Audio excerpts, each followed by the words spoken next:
Hello everyone, welcome back to my channel. तो आज हम पढ़ने जा रहे हैं principles of management class 12th chapter number 1। As we have study that management is everywhere. जैसा कि हम सभी को पता है मैनेजमेंट सभी जगह पर है, चाहे वो बिजनेस ऑर्गेनाइजेशन हो, नॉन बिजनेस ऑर्गेनाइजेशन हो, even in are social life management is important. किसी भी बिज़नेस को स्टार्ट करने के लिए हमें क्या चाहिए होता है? किसी भी बिज़नेस को स्टार्ट करने के लिए हमें ज़रूरत होती है मशीन, मटेरियल और सबसे ज़्यादा मनी। बट इन सभी के बीच में प्रॉपर बैलेंस बनाए रखने के लिए हमें सबसे ज़्यादा ज़रूरत होती है मैनेजमेंट की। That is why management is required sources. Various management thinkers introduce a different theories according to their observation and systemic study।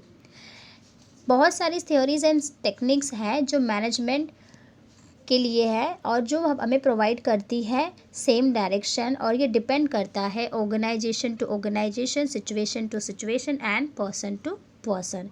In brief, management set करता है स्ट्रेटेजिक गोल्स को जो विजन एंड मिशन के according होती है।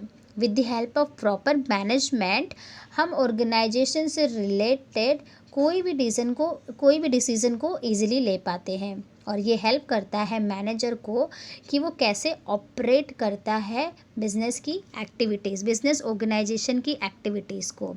Organisation की सभी activities manage की जाती है एक फंक्शन के थ्रू, और उस फंक्शन को हम कहते हैं फंक्शंस ऑफ मैनेजमेंट, जो कि हम पढ़ेंगे चैप्टर नंबर 2 में।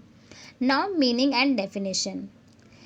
किसी भी इंडिविजुअल और ऑर्गेनाइजेशन के गोल्स को अचीव करने के लिए यूज़ किए जाते हैं डिफरेंट सिस्टम और टेक्निक्स, और इन्हीं सिस्टम और टेक्निक्स को हम कहते हैं principles. These techniques and system are called principles, जो कि यूनिवर्सल एक्सेप्टेड है, और ये प्रोवाइड करता है गाइडलाइंस टू द मैनेजर, जिससे मैनेजर कंडक्ट कर पाते हैं ऑर्गेनाइजेशन की सभी एक्टिविटीज़ को on a specific base.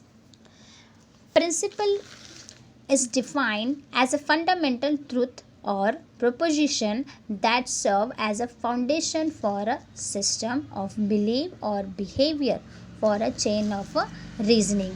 In a simple meaning, techniques और सिस्टम जो आपको वन डायरेक्शनल रिजल्ट प्रोवाइड करते हैं, टेक्निक्स और सिस्टम जो कि आपको वन डायरेक्शनल रिजल्ट प्रोवाइड करते हैं, उसे हम कहते हैं प्रिंसिपल्स।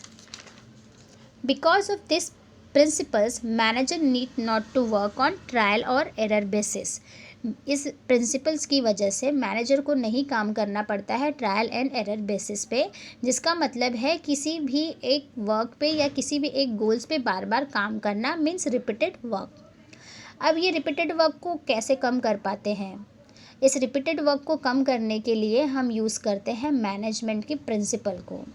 ऑर्गेनाइजेशन को ग्रुप्स में डिवाइड किया जाता है। ऑर्गेनाइजेशन की जितनी भी एक्टिविटीज़ होती हैं उसे हम डिवाइड कर देते हैं, ऑर्गेनाइजेशन में जो भी वर्क है उसे हम डिवाइड कर देते हैं ग्रुप में, और जिससे कि किसी भी एम्प्लॉयज़ पे बर्डन ना हो और वो स्मूथली अपना काम कर पाए और ऑर्गेनाइजेशन के गोल्स को अचीव कर पाए। इसलिए ऑर्गेनाइजेशन में होता है डिवीज़न ऑफ वर्क, और ये हम पढ़ेंगे 14 प्रिंसिपल्स ऑफ मैनेजमेंट के अंदर।